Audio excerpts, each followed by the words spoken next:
Chevron 1, coded. For my ally is the Force, and the powerful ally it is. Life creates it, makes it grow. You failed your Highness. I am a Jedi, like my father before me.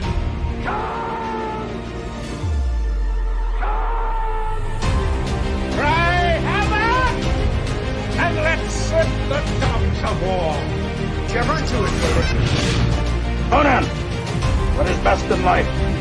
Crush your enemies, see them driven before you, to hear the lamentation of your women.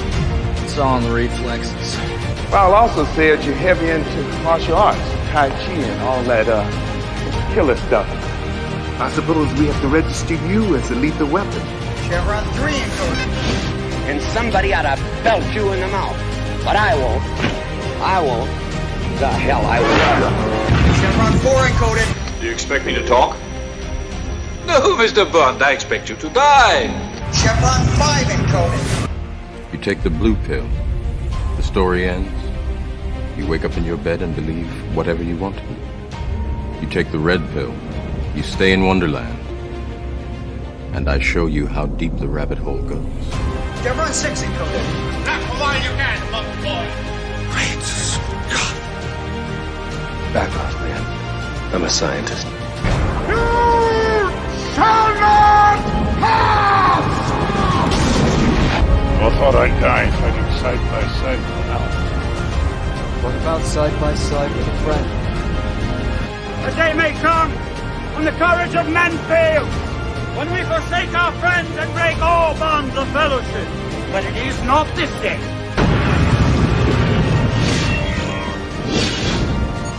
Chevron 7 is locked.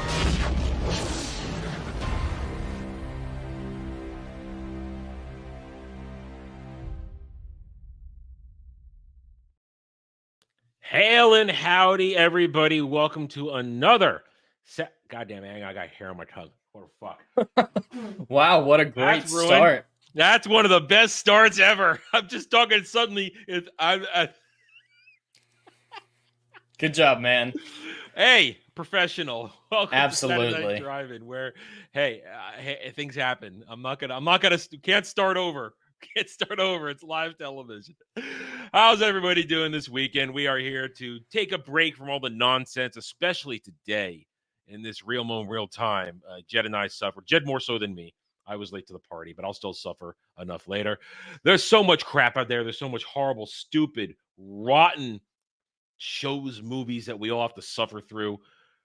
It's nice once a week to sit down and just talk about a movie. Just enjoy it. Have a good time. And that's what this is about. Saturday Night Driving, where we just have a little good time. And I am joined by Jed, the Hollywood scholar. Jed, I know you're not doing well today. I know you're not. I'm not. You're kind of underselling it at this point. Doctor Who's 60th anniversary was just so bad that I need this show. There's a reason why I keep doing this show. Is for the most part, at least, we talk entirely about positive things. We talk about things we love from the past, reintroducing it to a new audience, and just keeping the past alive. That's why I see this show as important.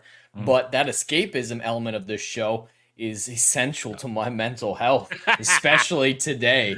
So I'm glad to be talking about a good movie. I don't think of it as a complicated or necessarily even profound or good movie, but it is escapist entertainment. It was fun. A fun movie.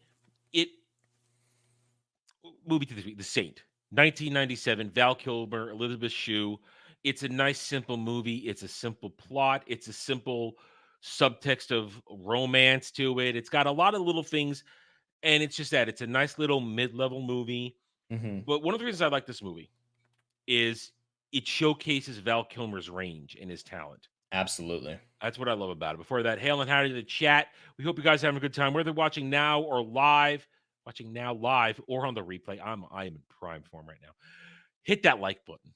We hope you enjoy the rest of the show. Anyway, as I was saying, one of the things I love about this movie is Val Kilmer's just ability to transform himself, because that's kind of the idea of what Simon Templar does. Transforms himself from one thing to another as a master thief. It's how he escapes. It's how he inserts himself into all kinds of situations. And again, that's just the talent of Val Kilmer, and I really appreciate that. Oh, he's But having so much fun in the role, and Oh, that yeah. just bleeds out on screen. And just like you said, is definitely the best part of this movie is just seeing how much fun he's having become all these different versions of himself. And that's the thing, that's what makes this movie watchable. It's Val Kilmer at his best, I think, in some ways. Just he's got that little bit of, because Val Kilmer can do the serious, he can do the comedy, he can do the in between stuff, and he does the full range in this movie, and that's why it's one of the reasons I appreciate it. I mean, that's why I bought it. I like it. It's a nice little movie. It's that category of safe movie. It's a safe movie you can put in, enjoy, and dare I say, feel satisfaction when you reach the ending, because it gets a happy ending, but it's kind of a loose happy ending. But we'll get to that. We are getting this. So, what is the Saint? Based off the 1960s television show of a master thief who can basically transform himself and takes on the different names of saints. This is Simon Templar. And this is set in it. I love the interesting way it starts the movie. Well, after we get through the prologue, which we'll go through in a second, which I find a well placed prologue. Of course, it's well placed. It's a goddamn prologue. But I appreciate the way the movie starts saying sometime tomorrow. I think that's the phrase, like sometime tomorrow. Yeah. When it shows what's going on in Russia for the And first it time. drops us. It's clearly modern day. It's 1997, but it's supposed to be around that period of time. But you can tell by the tech in it, it's the beginning of the internet age. It's kind of old school stuff, forums and that. But it still doesn't quite feel so dated. At least to me, it doesn't, Jed. Maybe because I was there. I mean, the technology is obviously dated, and seeing that technology to that degree, you can definitely tell where and when this story took place. But as a basic narrative, no, it ages very, very well. You can see the conflict applied to pretty much any conflict in human history. Just a empire trying to rise from its own ashes and doing the best it can. And corruption. Unfortunately, so absolutely corruption. Crime, corruption, yeah.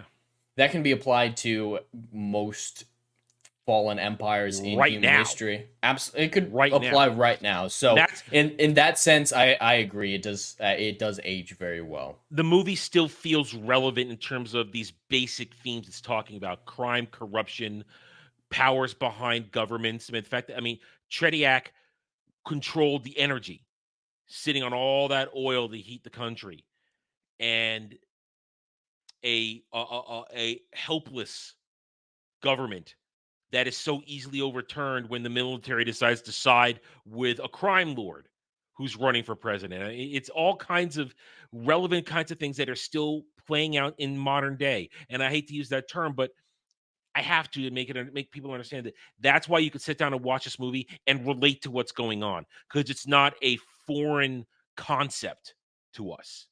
We still grapple with that right now, but it's just made entertaining around the adventures of a master thief who happens to fall in love with his mark.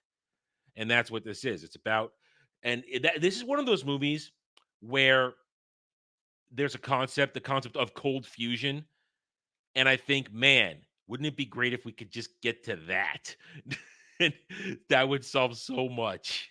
If it was used properly, absolutely. It would change a lot. Yeah, that kind of free, cheap, unlimited energy. But there's the thing. So let's talk about the prologue, and we'll talk about the base of the movie, and then we'll go through, as we normally do. We'll talk about Val Kilmer, Simon Templar, Elizabeth Shue as Dr. Emma, and we'll play it out from there. So I like the way it starts, because, Jed, how often do we have a movie or characters complain about these modern day movies and TV shows that they thrust these characters on us and they give them little to no development? And the prologue gives us all we need to know about Simon's background. It does, but it balances it very neatly from my perspective. Like, from what I understand of the previous serials, even back in the day in the 20s with the books, is he was supposed to be a very mysterious figure. We're not supposed to know a whole lot about him, but this film, just with that prologue scene, gave us all we need to know. You need to know the starting point, but you don't need to know, are his parents involved in this way? You don't need to know how he got from the orphanage necessarily all the way to the master spy or the master thief. there's still a lot of ambiguity with him, to the point where he even says it himself, like, who am I? The audience has trouble pinning down what's the real personality of this person, what's the real identity, because he may not even know himself. So they managed to keep the ambiguity of his character in a very interesting way while still giving us enough foundation to build upon. And that's something a lot of modern stuff don't do, is they just give you no foundation whatsoever and just throw you in it, and it's like, oh, it's nonsense. Oh, this character, it just exists. This character exists. Figure something out. You write it for us. And that's what Twitter and Tumblr usually do for these modern productions. Oh my God! Write false we are not going down explanation. that rabbit hole. We are not going down that's something for like a dermy stream. We're not doing that. But what I like about the prologue is it gives us the core of his attitude towards everything. The constant guilt he holds for the death of Agnes. That it travels with him, and everything he's doing isn't in a way an attempt to atone for that. Because remember, he once hit that $50 million, or was it $100 million? Yeah, 50 million. And then I bet he says, I'm out. And he's true to his word, because then one of the things about at the end of the movie, suddenly he obviously keeps some for himself. Guy's got to live. But then mysterious donations to children's funds around the world to support orphans and stuff like that. And it's his atonement. So I love the way we get that core aspect, the guilt, but the guilt transforms into, yes, he'll work for anybody, but he's not doing it out of selfish needs. There's a goal. He's trying to earn atonement and earn inner peace, one could say. And running into Dr. Emma is a way to do that. So where are we it's the day after tomorrow, the current day, how they play it after the prologue, and the world is, as it always is, in an energy crisis, especially Russia, which is in the grip of a really cold winter. There's no heating oil, no nothing. And a crime lord named Tretiak is running for president against a weaker sitting president, a weaker incumbent president, on the fact that I will heat Russia. I'll make Russia great again. I didn't mean it like that. And you guys know what I'm saying. But there's a problem. There's a problem that a kind of eccentric doctor, played by Elizabeth Shue, Dr. Emma, is on the verge of solving the equation to create cold fusion, which means unlimited clean energy. And he is tasked, or Simon is tasked with stealing that formula after a great opening gambit where he steals from Tretiak, and that's I love that whole thing. That is there to show us how good he is at his job. How he can evade everybody, how he has a backup plan on top of a backup plan on top of a backup plan and can think on his feet. That's what that's all about. But then he's hired by Tretiak to steal the formula. And then we get into this whole thing where how do I put this clearly? Simon has a moment of a crisis of conscience, one could say. Is that fair to say, Jed? Good way to put it? Yeah, there's a lot that begins this arc, but his relationship with what is it, Dr. Russell, births it, because yes, he's doing this for altruistic reasons. It seems like the 50 million is for a good cause, at least from his perspective, but he's gone too far with what he's willing to do to get that money, and so he needs to reevaluate. Hey, yes, I am a master thief. Yes, I think of myself as a Robin Hood-esque figure, but I helping a Russian oligarch steal nuclear fusion, cold fusion. That's just too far, even for him. And so seeing how wonderful this woman is and how she affects him is enough to her innocence. Character arc. Her innocence is what turns it, because when he creates himself as, I don't remember any of the saint names. I never remember them. It's just like one on top of the other one.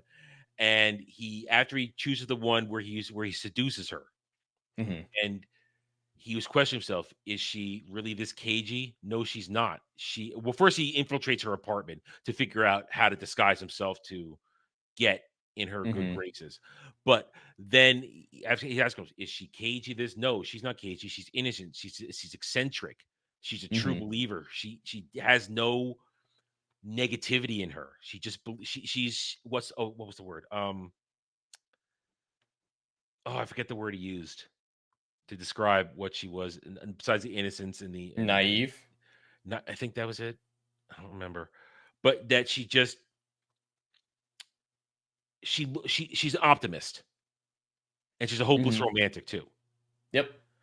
And he plays on that. And problem is, after doing it all, he gets away with it, but then she tracks him down, which is insanely impressive. Yeah, because he says, "No one has ever found me. You're the first." And I think that it's her innocence is what first puts a crack in his facade.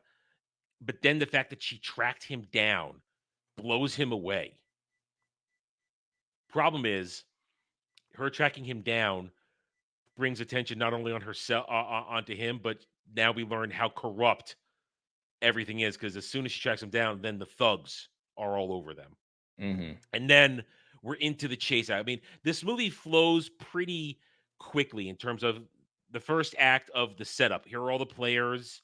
Here's everybody's desires, this and that. It does not waste any time whatsoever. Like, No. even the prologue feels fast-paced, but as soon as the prologue's over, he's already stealing the microchip or whatever. Yeah. He's already off at 100 miles an hour. And the movie continues at that Yeah. relative pace. Like, it's not action movie fast. Like, It's I would not call this a fast-paced movie, it's but a I would call it a suspense movie. consistent paced movie. Like, Yeah, it doesn't have an there's no inflection downtime. in its There's- pace. The downtime is very short when it happens, but it's always to serve a point. So once we get through the introduction and setting up what everybody wants and who they are, and again, the comedy with his goofy professor persona, the glasses and the balding, and again, that's a nice little setup and payoff for later in the movie. And then he's on the run with her. Then as soon as she tracks him, after he's done seducing her, Act 2, they're on the run. And it's surprisingly solid, because you would feel, again, you say this isn't an action movie, and we know Val Kilmer can do action, but this is kind of a suspense. I don't know the way to call that. I don't even know what to really call it. It's difficult to classify this movie as any specific genre. Yeah.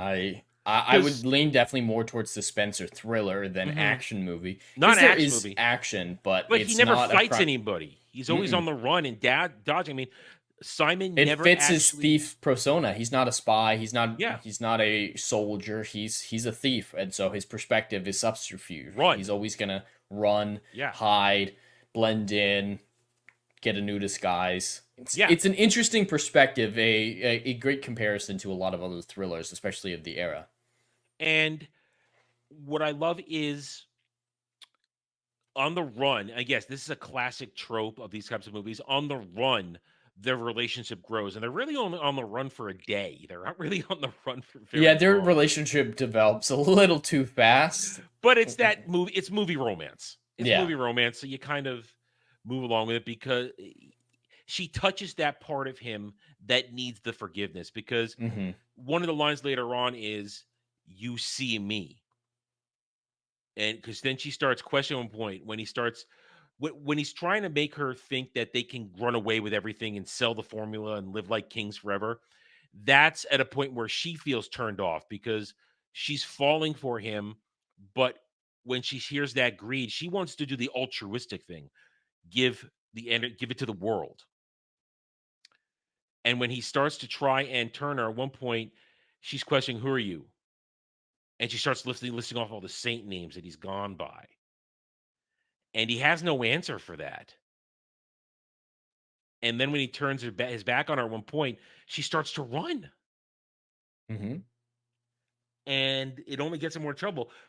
And during the whole escape stuff, or the on the run stuff, when Trediac Jr., when Sonny Boy is chasing him, and they're hiding in that horrible rundown Russian apartment, and they've fallen in the river. She's trying to keep him from having God, what's it called? I just lost it. Boomer word. Old man brain just died on me. Going into shock from the cold. What the hell is that called? Shit. Hypothermia? Hypothermia. Thank you, young man. Hypothermia. I swear, I knew it 10 minutes ago when I was preparing to go through this arc, and it just poop out of the brain. When he's suffering from the hypothermia, now I don't know if that level of closeness would counteract that kind of severe plunge. But again, movie, let it go. Body warmth is a legitimate But that quickly treatment. though. They yeah, that was pretty quick. Either way, but that moment when it's skin to skin talking, and he's a little delusional, and he's remembering the prologue, his past, Agnes, have to do for Agnes. I like that because it humanizes him. It breaks him down. At this point, we've seen him go through a lot of different disguises, and suddenly there's the real Simon, the sad little boy who got his would-be girlfriend killed because he was trying to be a hero. And maybe that's the thing, and that's why this is an interesting dynamic throughout the whole movie. He became a thief, not a hero, but by the end of the movie, he's actually trying to be a hero to earn the 3 miracles that make a saint. I find that an interesting transition, Jed, in terms of his character. And that's kind of why I think I enjoy watching Simon's progression, because again, it's not a deep character study, it's not a deep turn of events, but it's a character growth that we can grapple with, that we can accept as we watch it happen. It doesn't feel like they're making giant leaps and bounds, like suddenly someone has the power of a Time Lord just because they were born from someone who had the power of a Time Lord. I'm getting off track. Sorry. Remember, non-binary is a superpower, and you're more than human. Oh my God, we cannot go down that road. Different streams. If you're watching real time, tune in on Roundtable tomorrow, Sunday, November 26th at 2 p.m. We're going to talk about that. That's a whole conversation. Anyway, so how do you feel about his overall character growth that I just laid out about that? I mean, it's an interesting one. I don't think it's necessarily deep or profound.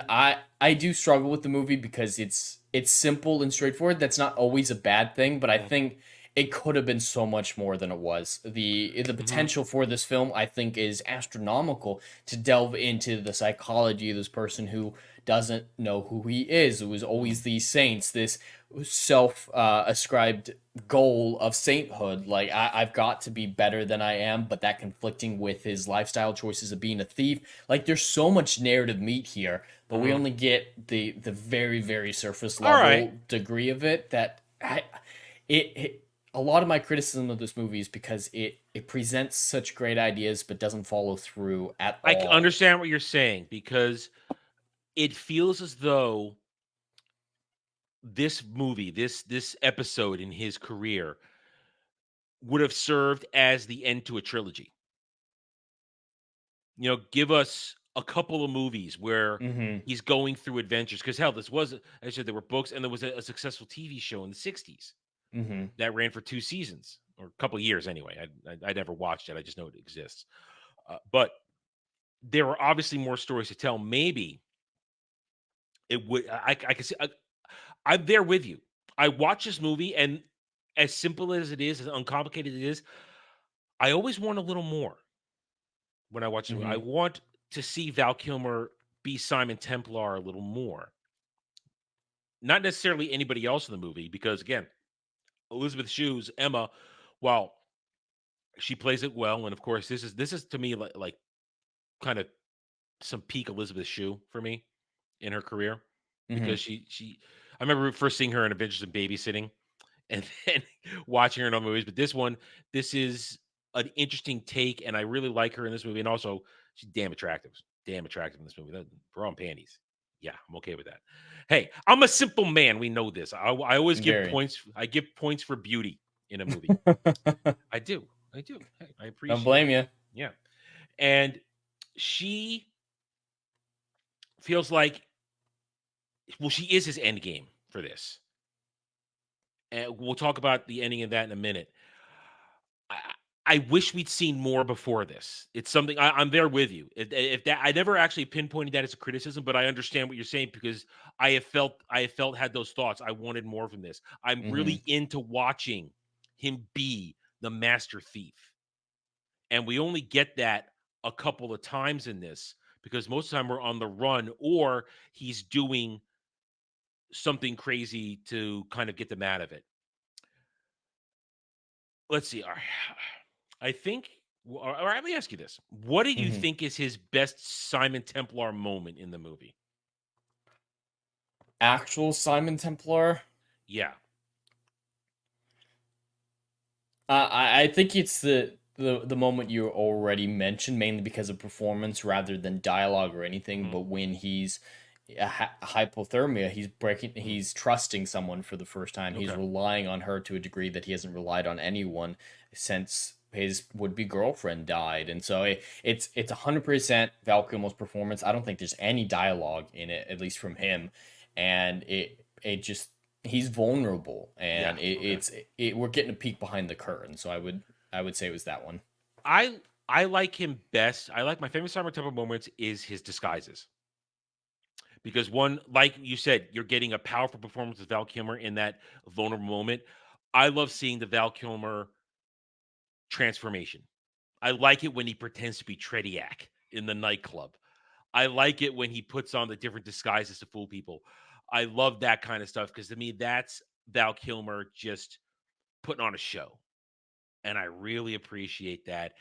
And he's able to pull it off in all these ways. And as I said, I like it as it's to your point, his vulnerable moment when he's just Simon, not even Simon Templar, that's just Simon, where he is vulnerable. I like the facades that surround the vulnerability, that keep everybody from getting that close. I mean, when he's going up against Trediac and Trediac Jr. in the airport, and they know he's the fake, and he probably knows he's really him. I just love the interplay. How he just the disguise of the trendy Eurotrash guy just talking like that. I love the commitment to it. And that's the fun part. So whenever he transforms, those are my favorite Simon Templar moments. And then I love the culmination, like I said earlier, I love the culmination of his story where when he finally realizes that the best thing to do is to let Emma finish the formula and to stop Trediac from winning. It's when he decides, I'm going to try and be the hero one more time, and this time I'm going to make sure the girl doesn't die. I like that. See, that's my hero syndrome in me. It's appealing to the hero syndrome that lives in me, and I like that. And I like everything that goes with it in that third act, where he infiltrates the Kremlin, and he convinces everything, and he keeps counting off the miracles. I like that. It's fun. It makes me happy. It makes me happy. I like the heroes to do heroic things. And he doesn't he does fire the gun once, but he fires that AK to create confusion. Yeah. And actually it's a ploy, and I like here's that thing. He's very consistent. He's not a violent individual. How's this for a comparison though? He's very MacGyver-esque. Where he's even got his little weird Swiss ass army knife where that can do weird things. He does that, and he uses the environment, he uses things without killing people, without attacking people. He does it to just either get away or create confusion. And it works. And I feel as though it leads to, even though I'm with you, I would like more of it. This is a satisfying conclusion, wouldn't you say? It's satisfying enough. I feel it just kind of peters out at the end. Like I've said so many times, I want more. I need to know more. It's to the point where I can see something would be interesting, but the movie never actually gets its hook in. It never actually grabs my attention. It gets so close so many times, but even by the end, just like, yeah, I saw some interesting things. We were almost there a couple times, but I didn't feel any sort of climax at the end of the film. It just sort of ended for me. Because, all right, would you say then that there are all these moments where you feel like high adventure is about to happen, but then it just goes back to being run and gun? Yeah, I could see that. I would agree with that. Because I can understand what you're saying, because that's how it feels to me. Even though I enjoy this movie, you always feel as though there's a greater adventure right around the corner. But in the end, we're still just running around. And it's two people who are socially awkward. I mean, for all his things, Simon is socially awkward. He doesn't know how to be his real self. Right. And that's Dr. Emma, she is also socially awkward because, again, she's a hopeless romantic. She believes in these fantasies of art and poetry and all this stuff. And she believes in true love and things like that. And he has been running from all those kinds of things in life, and only to run into it with her, it shocks him into a reality he wasn't prepared for. And you want that more, but you don't quite get it. I see what you're saying there. But I still like the ending because it's passable. Yeah. But well, it's satisfying to me because the hero completes his heroic move without and it's believable. Yeah, taking the cold fusion formula out of it. We can't believe that because that's still at this point, that's science fiction still at this point. Or at least getting it to actually sustain. I don't know where they are with that in the world, or if anybody's I've sitting got on no it. idea. If anybody's sitting on it and just not letting it happen, we're not going to play conspiracy theory games here.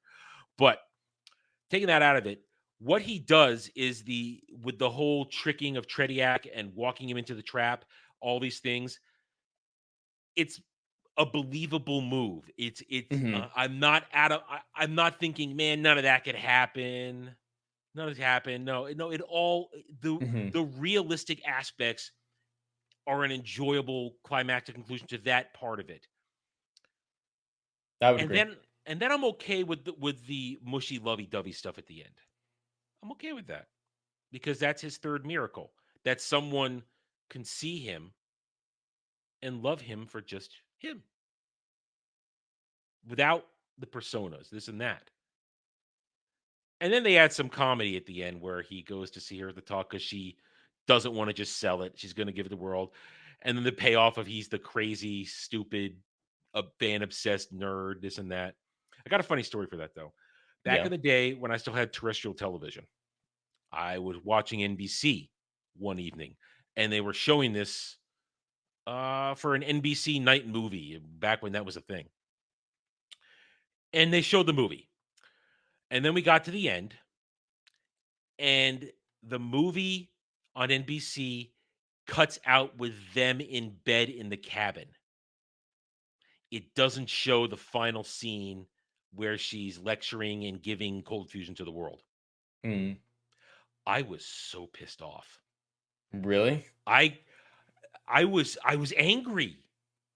I mean, I had been watching movies be edited and on TV before, but I'd never seen a movie on television where they had completely removed the final 10 minutes of the movie just so they could show because if that had been the ending of the movie right there with just them rolling in bed together, that would be a sappy ending I wouldn't be okay with. But I'm okay with him going after her and then she knowing that he's going to be out there and one day maybe he'll come back. It's kind of an eclectic romantic ending. I'm okay with that, but cutting it off with just that ending, I would have hated the movie then. I would have hated that ending because that would be too sappy even for my hopeless romantic ass. I think that was the version I saw because I don't remember her giving cold fusion to the world. Oh, wait a minute. So you didn't see the ending where after they have their moment in the bed and he says miracle number 3, he wakes up and she's gone. And she's oh shit, you didn't see the whole movie then. No wonder you're having a problem with the ending. Oh no, you didn't see. Okay. Here's what happens. They have their moment and he wakes up and she leaves him a note saying, "My dear Simon, I love you, but I can't do what you want. I have to give cold fusion to the world. I hope you can understand this." And then she's back at Oxford. And then she's about to walk in and poof, there he is, says, "What are you doing? Are you crazy? We can live like kings." She says, "No, I have to do this." And he says, "Fine. I love you anyway, but you go be brilliant and we'll be this." So she goes into the lecture hall and she's giving her speech. And then he shows up with the glasses nerd disguise with the thinning hair and the balding hair, and he sits right down next to the inspector who's been hunting him the whole movie. And he's fanboying over Emma in the on screen. She's really cute. I think she's foxy and sexy. And the guy's going, yeah, whatever. And the inspector looks over, and his lieutenant is over in the crowd going like this. It's him. It's him. And Switch is like, what? And he goes, well, gotta go. And then he goes out of there, and then they're all trying to chase him down as he's leaving, and they miss him. And then he drives by them in a sports car and honks the horn, and it plays the same theme, and it just goes like this as he drives by him. And then we see him driving off into the sunset while Elizabeth Shue's laughing and giving cold fusion to the world. She's laughing at the whole thing. And he's driving off, and we hear a news report how anonymously somebody has donated millions and millions of dollars to all these children's funds all over the world. So you didn't see any of that? No. Oh, you just proved my point. This is why this makes my story even better. When I saw that movie version on NBC, I got so angry. I sent them a letter. I was so angry. I sent NBC a letter. How could you ruin the ending of this movie? And they just proved my point. I'm so glad I was going to tell this story. You didn't see the real ending. Damn. Holy shit. We have to fix that. I guess they put out the edited version. Wow. So that's the actual ending, not just them. That's okay. Now I see why you're going. It kind of just goes, because that ending is that's the version that pissed me off. Wow. Okay.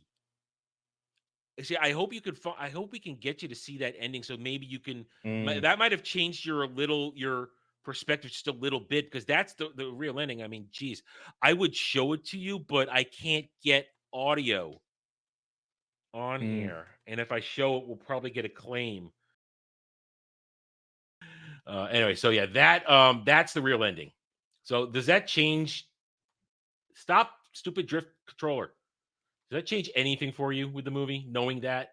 I mean, a little bit. It sounds like there's some more character resolution, but it's still my concerns with his character, especially feeling underdeveloped and underrealized, still would be present. From what you say about the ending, this actually develops her a lot better. So I find myself liking her more based on at least your description alone, but it doesn't really affect my perception of him. Okay, Emma, Emma doesn't change. She stays who she is through the whole movie. She doesn't give it her love for him doesn't make her into somebody she isn't. She remains true to herself, but she changes him. She changes him. And that's why I like the ending of the movie. The real ending of the movie, where her innocence, her altruism, her positivity, her hope to make things better gives him hope and helps him heal. And in a way, even though his third miracle was her loving him, knowing who and what he is, loving the real him, I think the real third miracle is the fact that she changes him from his cynical beliefs. I think that's the real third miracle. I definitely see that as more legitimate than just basic love. Like, that seems more in line with the themes of the film, if that is the third miracle. Yeah, I feel like that's, when you look at it all later, I feel like that's the third miracle there. So I like that. All right. With that said, I think we've done as much as we can, because it's not a very deep movie. Like you said, like Legata said in the chat, it's a movie that doesn't waste your time. It doesn't stop. It just keeps going. It's got a lot of fun moments, but we don't really spend a lot of time just saying, "Oh, what a cool scene." That's not what we do on the show. No. We talk about the meanings, the themes of this and that, and we've kind of played all that out already. So, the soundtrack, it's a regular soundtrack, nothing special. The theme is cool, little theme. It's interesting, but it's not that. I got nothing else to say. Jed, you want to add anything else? Not particularly. This is just a escapist film. I think that's the best way to describe it in the way that you're not thinking about anything whatsoever. I consider it more a turn your brain off type film, not to the degree, of course, of Fast and Furious. But there's not a whole lot of attention that needs to be paid to it. It's fun. It's a fun distraction. And Val Kilmer is phenomenal in it. I would agree it's one of his best performances. He's absolutely fantastic, especially with his different personas. And there are some interesting starting points. There's a lot that could be developed from this movie. Just so much unexplored potential. Legatus, I can't say because I've never seen the original TV show, so I cannot answer that, and obviously I don't think Jed can answer that either because we haven't referenced that in anything we've said. So you would have to ask somebody who would have seen the TV show. So unfortunately, we cannot give you that answer. But all right, therefore, let's score. It was my week, so I get to go first. As I said, Val Kilmer's performance, top notch.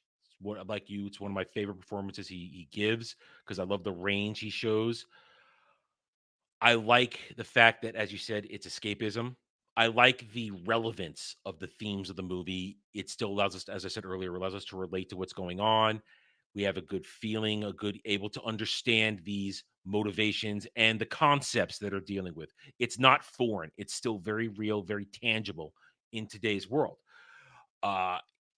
As far as a film, I mean, we didn't really talk about it, but direction, cinematography, all that, it's solid, normal, regular, late 90s stuff. It doesn't, practical effects, city, real world sets, it's all fine. No problems. Regular stuff. Your suspension of disbelief is never broken once. So I appreciate that. And like you said, it's escapism entertainment. I am always satisfied. And that's one of the things I do like this movie. I'm always satisfied at the ending. And I walk away thinking, yep, I will enjoy this the next time I watch it. That's because I own it. Reason I like it. So that said, I give this a nice solid 8 out of 10 because it never disappoints me. All right, Jed. Yeah, a lot of my thoughts are still the same for the review portion. I think there's so much potential to it. A lot of interesting things could be developed further from the foundation of this film, but it seems like the film just acknowledges, hey, that would be something interesting, and then moved on. So I have to take away a lot from that. Of course, the best thing about this film is Val Kilmer and Elizabeth Shue. They have good chemistry with each other. They both deliver great performances. Never noticed much about the music one way or another. Like, the theme didn't stick out to me. Very scenic. Very scenic. So I'd give this one a 6.5. Not a waste of time, but not one that I feel like I'm going to remember much of. Because I have seen this once before, about 10 years ago. I don't remember anything about it besides he wore disguises. I watch this once a year. I watch this movie once a year, basically. It's one of the things I'll pick up. Okay, watch it. Like it's one of those movies I'll put in where I can't really decide on something, and I know I'm going to be satisfied, or I can put it on around me. And it's just a nice movie that satisfies me, and it's a safe place. Hey, I know it's a terrible term to use, but it is. All right, with that said, we thank everybody. Jed, what's on the table for next week?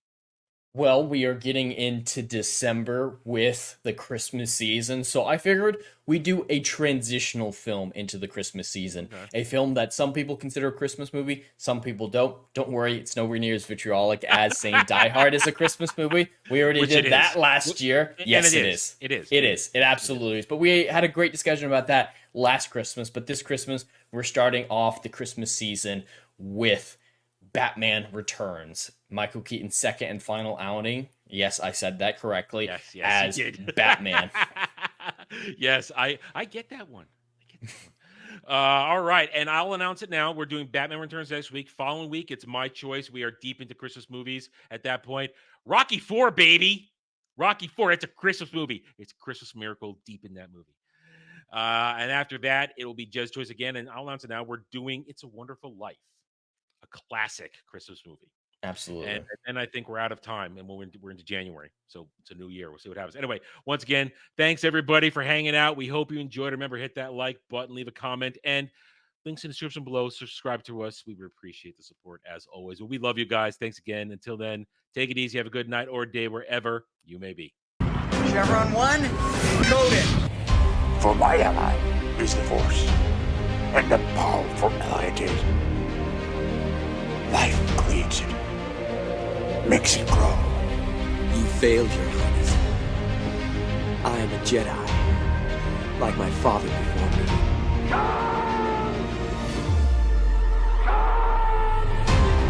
Cry hammer! And let's set the dogs of war! Chevron 2 included. Conan! What is best in life? Crush your enemies, see them driven before you, to hear the lamentation of your women. It's all in the reflexes. Paul also said you're heavy into martial arts, Tai Chi and all that killer stuff. I suppose we have to register you as a lethal weapon. Chevron 3 encoded. And somebody ought to belt you in the mouth. But I won't. I won't. The hell I will. Chevron 4 encoded. Do you expect me to talk? No, Mr. Bond, I expect you to die. Chevron 5 encoded. You take the blue pill. The story ends. You wake up in your bed and believe whatever you want to. You take the red pill. You stay in Wonderland. And I show you how deep the rabbit hole goes.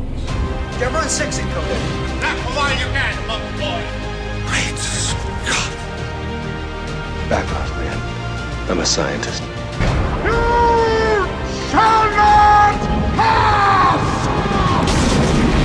I thought I'd die fighting side by side with an elf. What about side by side with a friend? A day may come when the courage of men fails, when we forsake our friends and break all bonds of fellowship. But it is not this day.